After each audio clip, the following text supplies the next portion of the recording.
think it's, I know it's Lumen and Grove and College, so.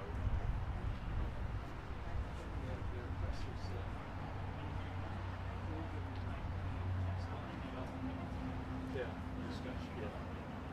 That's probably it.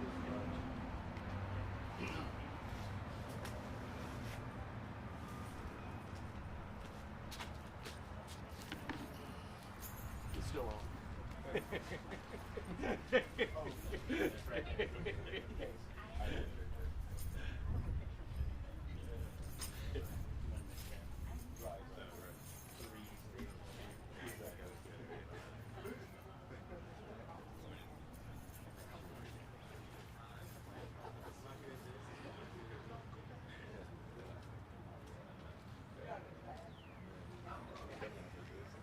The ripple effect over everything.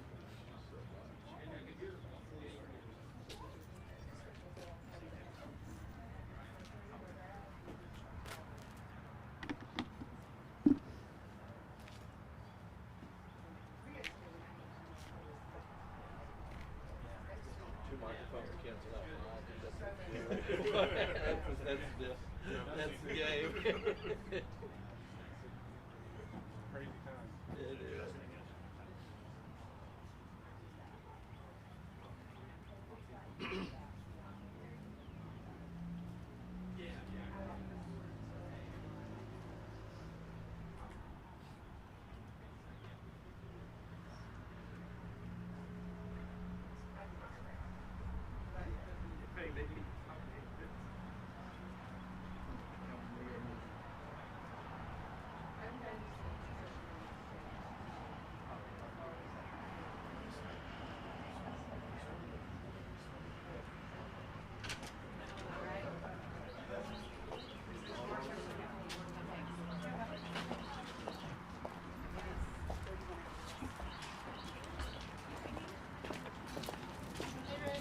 How are you? Good to see you.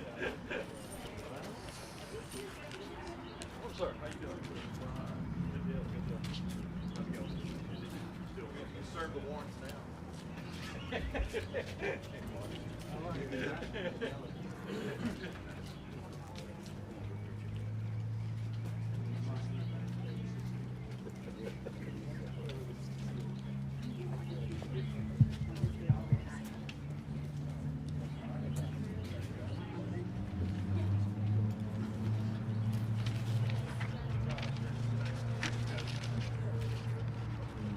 There's room on this side.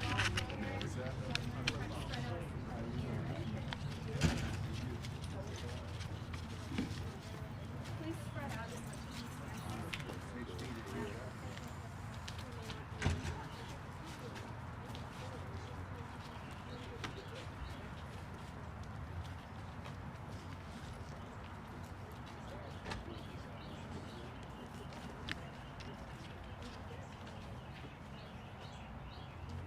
Good morning, and thank you for being here.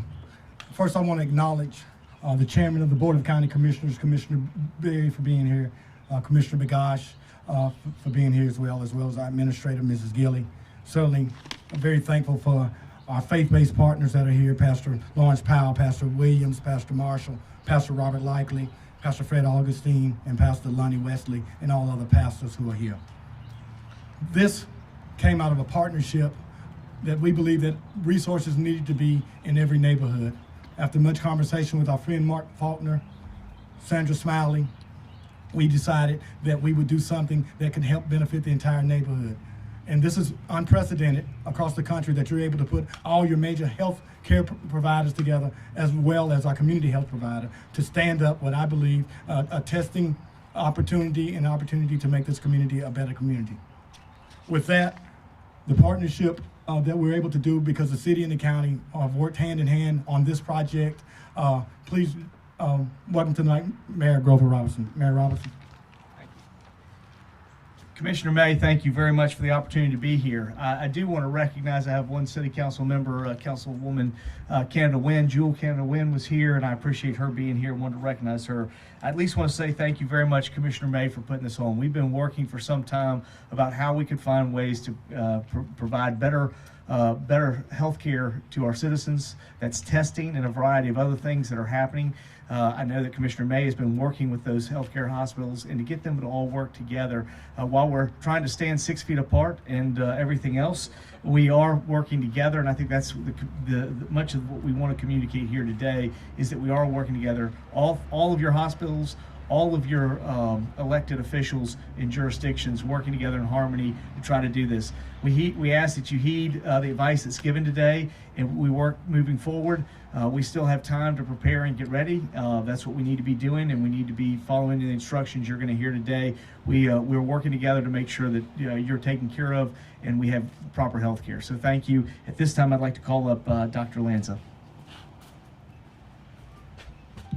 Yes, we talk a lot about 6-foot distancing. That's very important. Just remember, it's low risk to be outside with the wind blowing. Okay, so this is not a necessarily risky situation here. This is actually an acceptable situation. There's been a lot of cooperation, continuing cooperation between the Florida Department of Health and all the healthcare entities in Escambia County, but also with the businesses. I've been sending out a lot of information to the businesses on what they need to be doing to prepare for COVID and to respond to COVID. So we're talking about containment issues, we're talking about social distancing issues. Containment means we try to keep people who may be sick from getting into situations with our most fragile individuals. And of course, as we've found, based on the limited information we have available right now about COVID, is that the most fragile individuals are those who are 65 and older, who have underlying medical issues, emphysema, heart disease, kidney disease, those sort of things. So that's where our majority of our containment is right now. The social distancing, staying 6 foot away, staying away from people who are sick. And of course, the governor yesterday was talking about bars being closed and restrictions on restaurants and beaches and other locations. That is a form of social distancing, and we need to continue doing that. So we're really here now today to talk about the ability within our community for those individuals who meet the CDC specifications for COVID-19 specimen collection and testing to have the opportunity to do that. The hospitals and many clinics have made this available for several weeks now. Ascension Health, of course, as you know, started their drive-through clinic on on Monday. And now we have Community Health Northwest Florida being involved with their standalone clinic also, which will open up soon. And so we welcome that. We also know that Baptist Hospital is working on a similar sort of operation, and they will have more information on that at a later time. But this is such a great community. We have a lot of healthcare resources here, and I need the people to understand, our citizens to understand that healthcare is here to help them.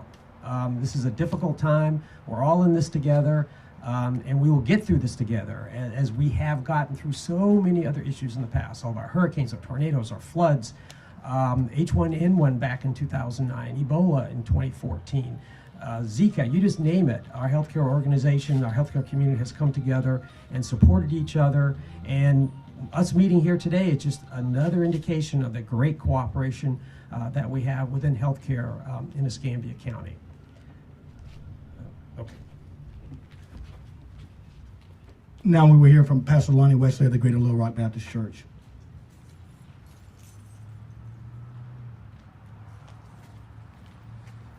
Thank you, Lumen, and to all who have come out today.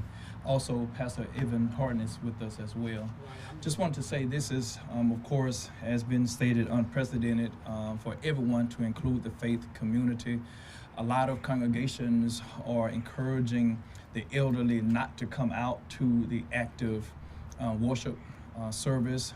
A lot of congregations are encouraging those with compromised immune systems not to come out to worship services. Some congregations have made the decision not to hold the regular worship service, whatever the decision has been. Some congregations are live streaming, some are Facebook Live streaming the messages as well, because as far as the faith community is concerned, the understanding is still present that now more than ever we need to hear a word from the Lord. Now more than ever we are still gathering together to touch and agree, not literally touching. Amen, somebody. Amen. Yeah, we're saved, but we're not stupid. Amen. But to agree theologically that we need to pray together. Somebody in the country still believes in prayer. And somebody in the country and in this community still believes that God is the answer to every ill of our community. And so that's where, thank you for making this available to everybody, because it's applicable, Commissioner May, to everybody, that this is available to every part of our community. So thank you, and everybody, we're doing our best to get through this together. Thank you, Pastor. Ascension Health Chief Operating Officer Justin Labrato. Thank you. Good morning. I wanted to give everyone an update on the drive-through testing center that we've had open since Monday in Pensacola. To start off with, talking about our screening call center. So we opened at 6 a.m. on Monday. We're open 6 a.m. to 10 p.m. and we're receiving about 700 phone calls a day through that screening call center. In the first 2 days, about 28% of the individuals that called met the CDC screening criteria that needed to be tested. The phone number for our screening line, I know it's out there, but it's 850-746-2684. And we are not testing anyone unless they have been pre-screened.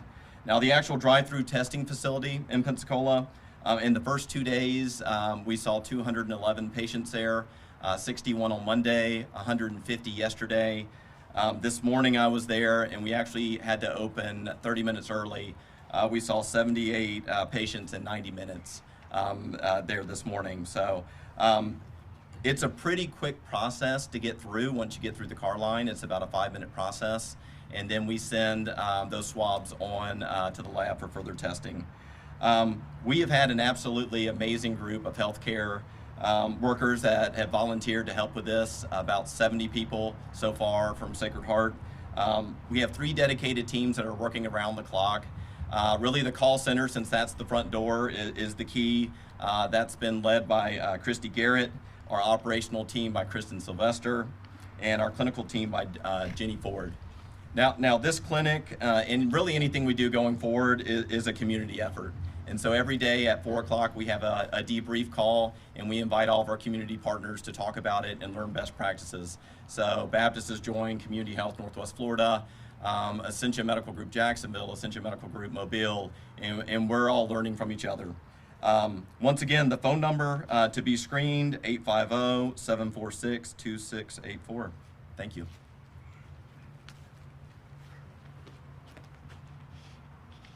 West Florida CEO Gay Nord.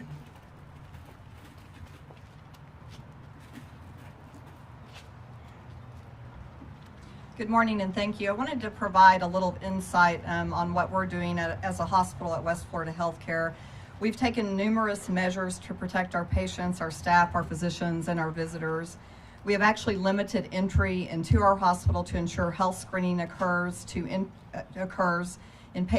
people entering the patient care areas. This does include our visitors and patients presenting for surgery or procedures. We're actually screening 100% of our patients.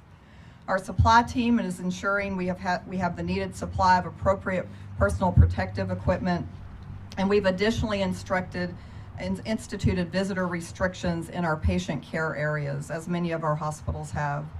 Our staff and physicians are well-trained, knowledgeable, and exceptionally prepared. The community should have every confidence that our teams will be able to respond accordingly to any COVID-19 impacts, while keeping the safety of our patients, staff, physicians, and visitors a top priority. We are also currently assessing options for a single COVID-19 testing site for community members who do meet the testing criteria in order to assist our community with testing.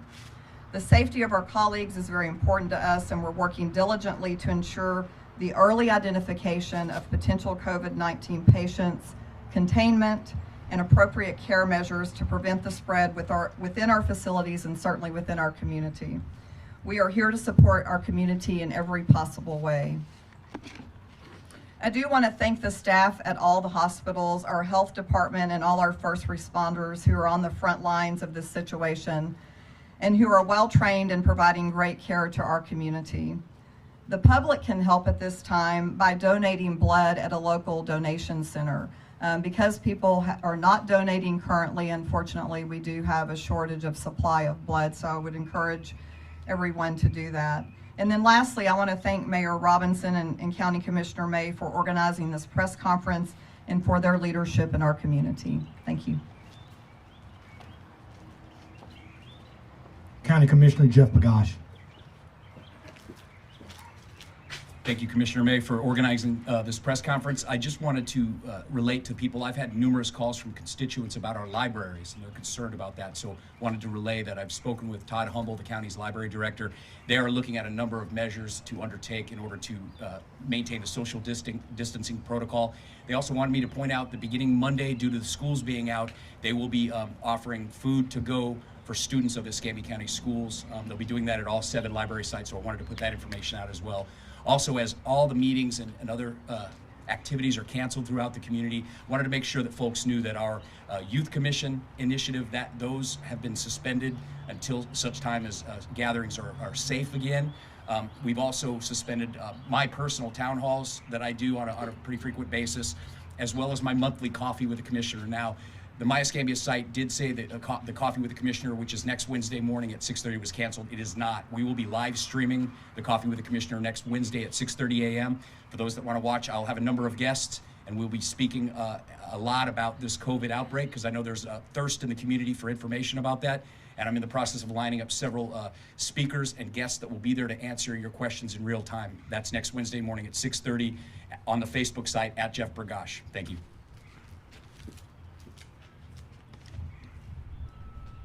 The person that's really responsible for making this possible, Community Health Northwest Florida CEO Sandra Smiley.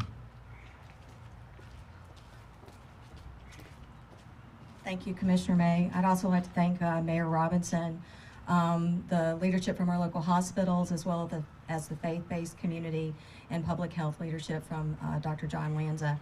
As your community's federally qualified healthcare center, Community Health Northwest Florida is here to take care of those that are most vulnerable. Last year, we took care of over 53,000 individuals in Escambia and Santa Rosa County. And that's why today we are here in partnership with Sacred Heart to bring to Brownsville a mobile testing site. We are working with Sacred Heart on sharing resources. We'll be using the same call-in center phone number that Justin Labrado referenced earlier, and I'll say it again, 850-746-2684. The same process and protocols will be in place for this mobile testing site, which is one you must call first, go through the telephonic screening process in order to be referred to the mobile testing site. We will begin Monday, March 23rd. Hours of operation will mirror that of Sacred Hearts, which is 9 a.m. to 1 p.m. And our staff will be joined with the call center staff at Sacred Heart, answering calls from 6 a.m. to 9 p.m. I do want to, again, thank the hospitals as well as the Board of County Commissioners. As a federally qualified health center, we receive community benefit grant funding from both Baptist and Sacred Heart hospitals, as well as an outside agency. The Board of County Commission grants us funding, and it's through those fundings and this effort that we're able to provide care to the uninsured residents of our community. Thank you. Thank you. Escambia County Chief Deputy Chip Simmons. Thank you, Commissioner May. I appreciate it. We've heard a lot about washing hands and social distancing, and then we've heard a lot about restaurants, taking precautions and canceling bars. But what we need to really discuss is, the question we get at least, is what are we going to do? We're going to enforce that type of things. Well, what we want to come together as a community for voluntary compliance, whether it's an order or not, because ultimately we do not want to take law enforcement action, but we will if we need to be. If there's an order from the governor or an ordinance from the Board of County Commissioners, we will enforce that. But I think that what you've seen from Escambia County in the past is that we tend to come together. We come together in groups like this, we come together in smaller groups, but we understand that we are in this together. And so what I've seen in my daily travels the last couple of days is there is a voluntary compliance. I was in a restaurant yesterday, and there's no one sitting next to each other. The restaurant that I went to made a copy of their menu so they can throw that copy away. So I think that what we're seeing is a lot of voluntary compliance. And we hope to encourage more and more of that. I would like to say that in regards to law enforcement officers, we are also using the same common sense approach. Washing hands, social distancing. We are asking more questions from dispatch, but ultimately there's going to come a time when a law enforcement officer has to take action. Way before there was a coronavirus, there were law enforcement officers that were responding to calls for service. Some were for dangerous situations, and we don't have time or the ability to social distance someone we're going to take to jail. So the men and women of the sheriff's office, the men and women that are in our first responders, sometimes they don't have the opportunity to social distance. We are taking common sense approaches at the sheriff's office. We're going to stop fingerprinting people from basic background checks. That's not those that we arrest, but the background checks. We're also working with our employees, those who have been abroad, those who have some high risk family members, they're being quarantined as well. But ultimately what we have and what we're going to continue to have is the men and women of the Escambia County Sheriff's Office available and willing, and we will continue to respond to every call for service that we're needed. Thank you. This is a great faith-based partnership, and one of our faith-based partners, the Brownsville Assembly of God, Pastor Horton. Thank you, Commissioner May. It's a day for all of us to take serious reflection on what we're doing and where we're headed. And as a pastor, when I first heard the news from our president about no groups greater than 10, I was concerned for our church, our staff, the community, and started to say, all right, how do we hunker down? But then I realized we need to do more than that. We need to realize, how do we care for each other? And so we started to think creatively yesterday, all day, today already, this morning early, of what we're going to do to rally together and support. And so when Commissioner May called and said, this is what we're wanting to do, to partner together, to have a testing site, to do other things and other initiatives in making this a safe community during this crisis, we all need to join together. I really believe I heard from God when he said just a couple weeks ago about this crisis, we need to be careful, not fearful. Do not let fear grip your heart. God's given us a spirit of peace. But in the midst of that, let's use our minds, let's use our thoughts, let's use our wisdom, and be careful. So let's not be fearful, but careful. Escambia County Sheriff David Morgan. Good morning, everyone. Thank you, Commissioner May, and of course Brownsville and Open to the Community Center in Brownsville Church. You've heard a lot of great words here this morning, a lot of things that are inspiring, but the bottom line is this, that as individuals and as a community, if we don't take to heart and follow all you've heard this morning, then this was a wasted effort, wasn't it? We can do a lot of common sense things, folks, and get through this crisis, and let's be specific, it is a crisis. What bothers me in our community is when we come across folks, as Dr. Lanza has stated before, that they're not taking this seriously. Trust me, it is a serious thing. And just like with crime, it can be a second or third tier. Let's say you're a young person who kind of throws caution to the wind and hangs out and goes to the wrong places and drinks, etc. And then this weekend you decide to go see mom or dad. Mom and dad happen to be 60 years old or older. Or the grandparents come over Sunday for a dinner. Now, unbeknownst to you, because 3 to 5 days you can show no symptoms that you're a carrier of this virus. And now you've infected your parents and your grandparents.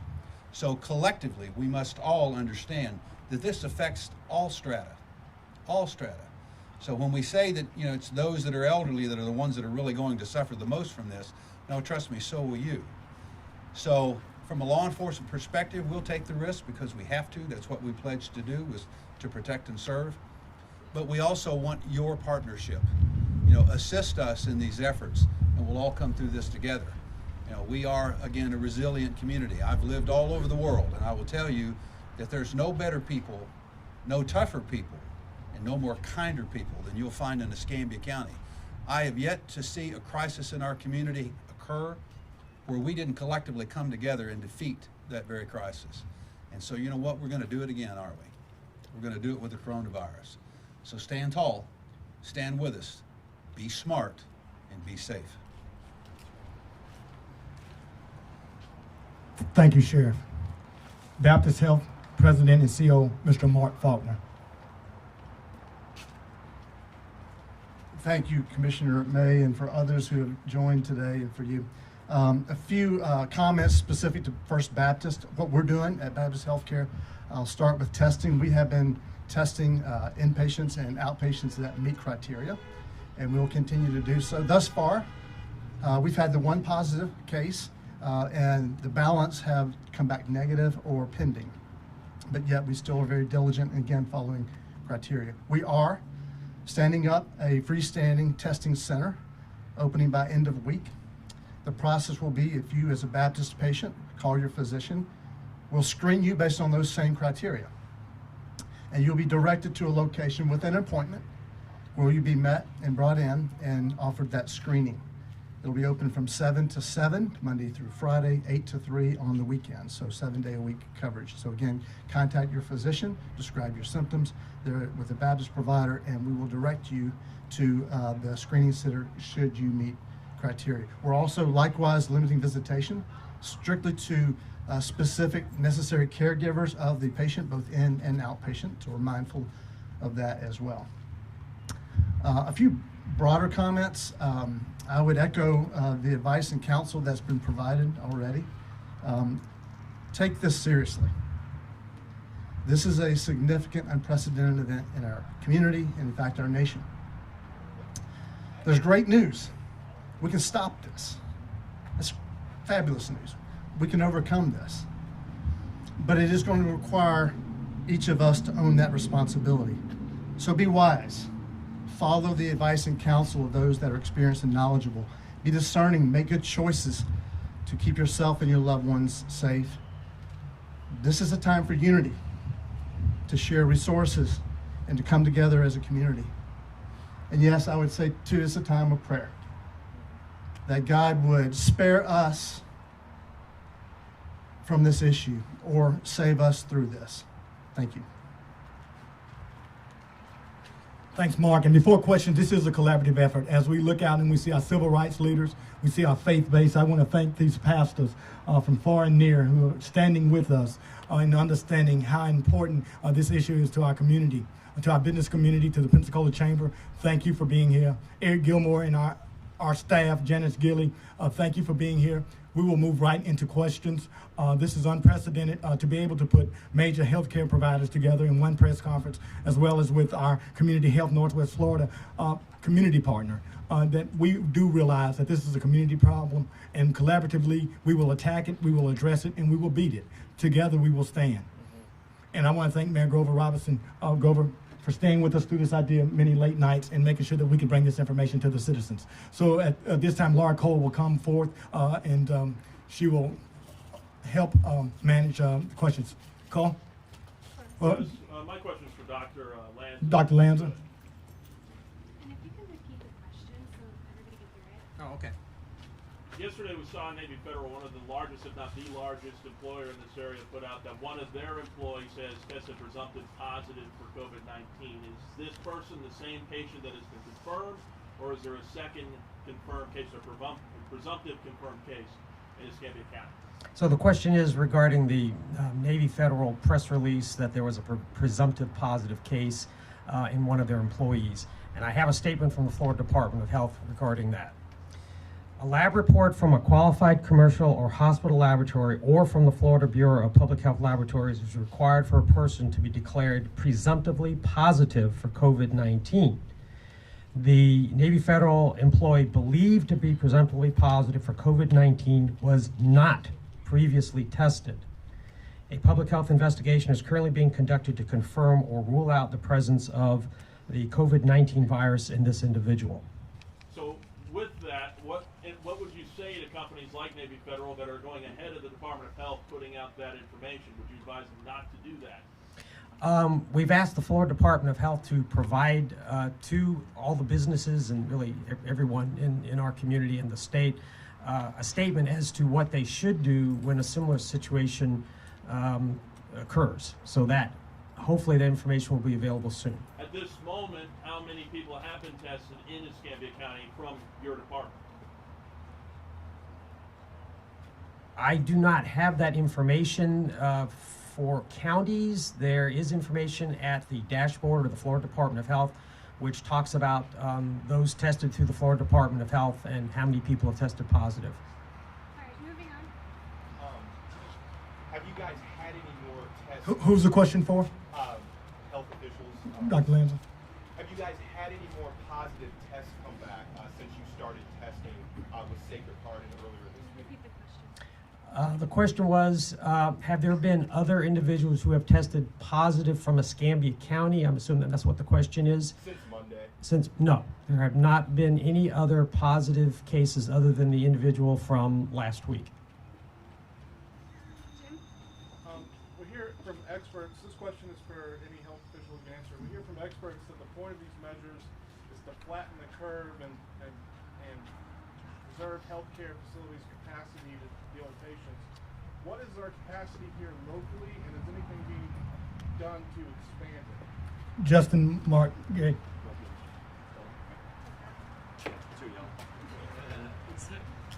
Hello. Hello, good morning, everyone. I'm Dawn Rudolph. I'm Ascension Sacred Heart president, and I'll take the question on what hospitals have been doing locally to expand capabilities. I mean, first and foremost, I'd like to thank everyone that's collaborated, not only here in the state of Florida, but across the nation, as we're learning more and more about what our needs are. As you know, we all have emergency management plans, and so early on in the process, we understood what those plans were, and we started looking at what our capabilities may need to be.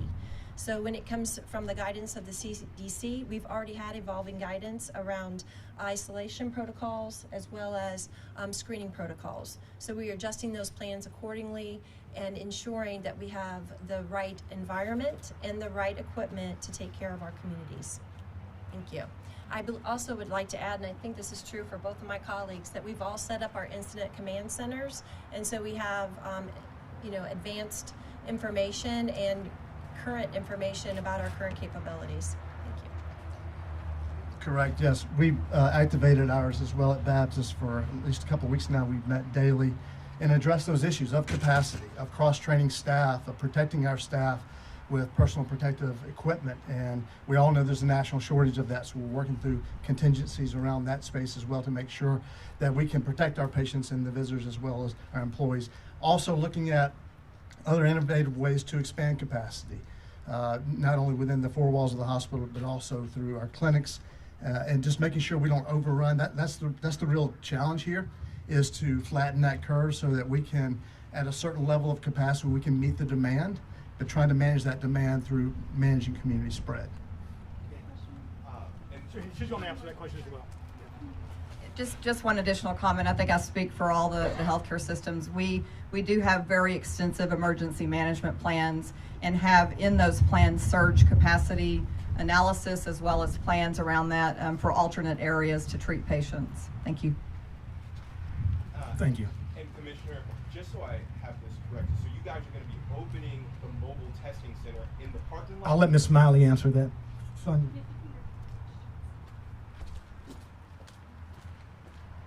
The question is, would we be opening a mobile testing site in the parking lot? And this is the location where that will take place. But again, I want to reiterate, this isn't just drive up and see if you can get tested. You have to call that screening call center first. Those who do not call and are pre-screened will not be allowed to proceed with testing here. So I want to reiterate that. The question's Oh, I'm sorry. Go ahead. Kevin. This is probably for Dr. Lanza.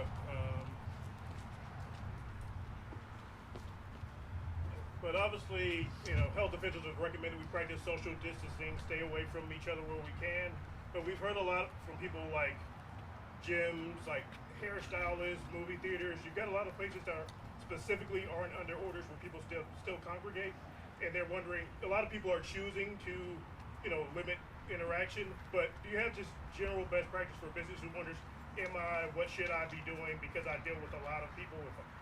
What would you tell those businesses? The gentleman has asked that the governor has put out some specific guidelines for bars and beaches and restaurants, but nothing specific yet about gyms and similar locations. I would go with what our sheriff said, be smart.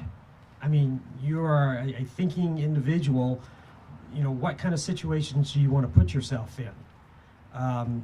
So you have to think about who's around you and what situation you're in, and just be smart. And if it doesn't feel right, then don't be there. We've got a question here and then. Hey, wait, let's let everybody get a chance to answer the question, please. I mean, this isn't school. Right. We don't know. She hasn't answered the question. Thank you. So your question? I'm sorry. Go It's ahead. for Dr. Lanza regarding testing. Now that it is expanding in our community, what's the time frame, and do you expect it for getting the results? And do you expect that to extend as more people come forward? Well, I know the governor, I'm sorry, the question was about testing and the availability of testing currently and in the future. As the governor announced the other day, there are about 625,000 tests that have come into the state. The testing materials, reagents have been sent out to the various organizations who have expressed an interest in doing the testing, including local hospitals. As the speed of the results from the test will depend on how quickly the local hospitals and other organizations can come online to do the test locally. So what now may take 2, 3, 4 days may take less than a day or maybe 2 days. I'm not a laboratorian. I'm not familiar with the procedures for doing RNA PCR, but I know it takes a little bit of time to do that. So the reagents and other materials either are available or will soon be available in our local facility. So when that happens, then the testing speed will be significantly increased, or the returns will be significantly increased. I've got a follow-up to that question for the hospital executives. Can y'all give us an idea of where you're sending the samples to, as far as what kind of, are you experiencing any delays, project getting delays, and when can you get it in-house testing, and what's holding you back from doing in-house testing? Thank you, Rick. CEOs. So his question was, what are our current capabilities at all of the 3 hospitals from a testing standpoint, internally and externally? We're using external testing right now. We're working with the Department of Health, where we send that sample in the state. And we're also working with commercial labs, specifically LabCorp and Quest. Right now, that follow-up and closure with respect to the resulting is anywhere from 3 to 7 days. And that's consistent with what we're seeing not only across the state, but across the country. We are seeing trending in a positive direction and making that turnaround much more rapid.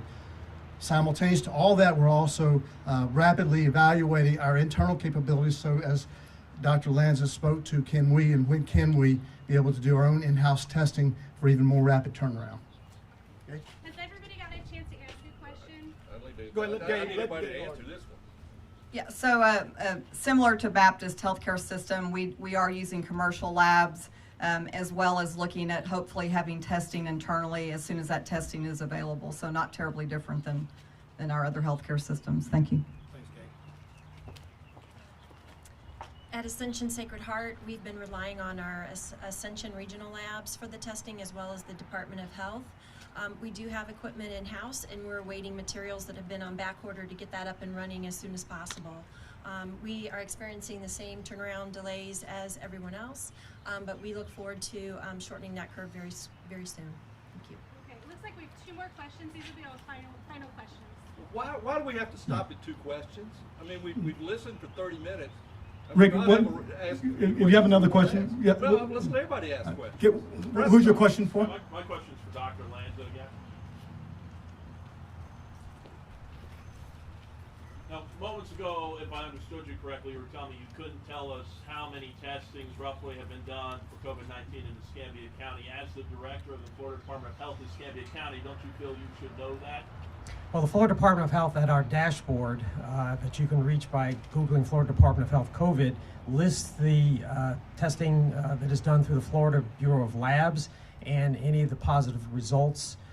We don't necessarily have access to labs that are not part of the Florida Department of Health, so we wouldn't necessarily know how many people were tested. And I don't know exactly who to answer this, but with the Navy federal situation, do you guys know if they're doing anything? Do they have plans to maybe take measures, precautions? So with the first case, We are actively doing contact tracing of that individual, where they have been, who they may come in contact with. With any second, third, or fourth cases, whenever they should arise, we would do the same thing. Florida Department of Health does contact tracing for multiple diseases, TB, hepatitis A, every single day. As we speak, we are doing that. So when we get another case, we will perform contact tracing just as we've done for the past 199 years that the health department has been here. Mayor Robinson. I simply wanted to follow up on one of the things that is happening. I think all local businesses, we've been saying for some time, need to get their plans and need to be transitioning. I know the city of Pensacola is doing this. I'm sure the county is doing the same and everything, trying to reevaluate how we get work done and how we do it with the protocols. Nobody knows this, how to implement this exactly overnight, and we learn every single day something different that we need to do. That's okay. We are transitioning to that position that we're doing it. All of us are. So we're making that transition as we go through. We started that, as I said, Monday. We'll keep working. We keep working to figure out our plans. Kevin, you asked the question earlier about what people need to do if they feel so inclined. I can tell you Monday I felt very fortunate that I got my hair cut, because on Tuesday the person that cuts my hair sent something out to all their clients and said that he would not be doing haircut if he felt for both his own safety as well as the safety of his clients that he cuts. I mean, those are decisions. We are looking for you to be making the right decisions for you as we go forward. I think Chief Deputy Simmons said, you know, we don't want to get to a point where we got to do this, but the orders we have, we will eventually enforce those. But we are asking right now to you, businesses, individuals, citizens here, to begin to transition to where we go. We're learning more and more every day, and we're doing more every day. We're not exactly where we want to get at the city of Pensacola, but we are learning more about this process. And I do expect over the next couple of days that we will get to where we ultimately want to go. But this is a transitioning process, and we are in transitioning. We're having this press conference to communicate this information to you and what you need to do and the things you need to do to make your decisions. Is everything perfect about everything? No, but we are asking you, we're trying to put out information as to what you can do, how you can get tested. I really appreciate Commissioner May working to make sure that we have testing on the west side of Pensacola and the west side of Escambia County. You can see other testing centers will be coming up over the next couple of days. That is what's important as we work through this, and we will continue to get as much information as we can to you, both through our individual PIOs, but through opportunities like this to come together. And I really want to thank Commissioner May for doing this. Thank you. Right. If someone's traveled to an area, let's say Italy, or an affected area, and they show no symptoms, are they allowed to be tested? Landon. Go ahead. There's specific The latest guidance is that if you've traveled to these areas and are symptomatic, then you should be tested. But if they have no symptoms, they're not to be Then tested. they self-monitor for 14, 15 days. I want to follow up with that also.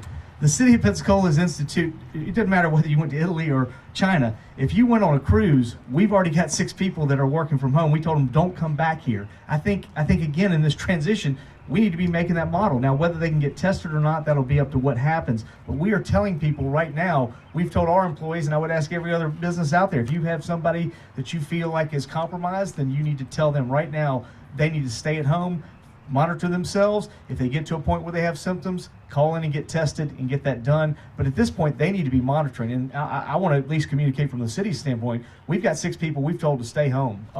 And again, they are quarantined in a sense, and we're already doing that process. And I hope businesses out there are doing the same thing. And following up to that with Dr. Lanza, why stop at Italy though? What if I've been to Washington or San Francisco or other areas that may be seeing domestically a lot? Of course, we said if you went on a cruise, we said if you went anywhere out of the country, that's where our policy is at the city of Pensacola. I would advise you to start thinking about these things. I mean, what if you go to Washington State? I mean, I think these are things you should start taking measures to prepare yourself in thinking about those things, what needs to happen. So again, I think that is the kind of stuff that we're asking when we say common sense stuff. You need to already be thinking about that in your plans and what you're executing. We're already doing that at the city of Pensacola. I'd like to hear what Dr. Lanza has to say about that though. Yes, if you're symptomatic and you've come back from a place with its widespread community transmission, be it inside the country or outside the country, then you should be tested. But what if I'm not symptomatic? As you said, there's a period of where you're not showing symptoms and can still spread the virus. If you're symptomatic and you've traveled to the areas outside the country or an area of community spread such as Washington, then you should be tested if you're symptomatic. Thank you. Dr. Lancer, thank you. We've had these CEOs and we promised them 30 minutes of time. We've asked them to stay around to do individual interviews. We're certainly very thankful to our faith-based, our civic, our healthcare, our professional community for being here. Thank you. Let's all stay safe, and thank the media for the communications that you're giving to the citizens. Thank you for being here today. People will be around for questions. Thank you so much.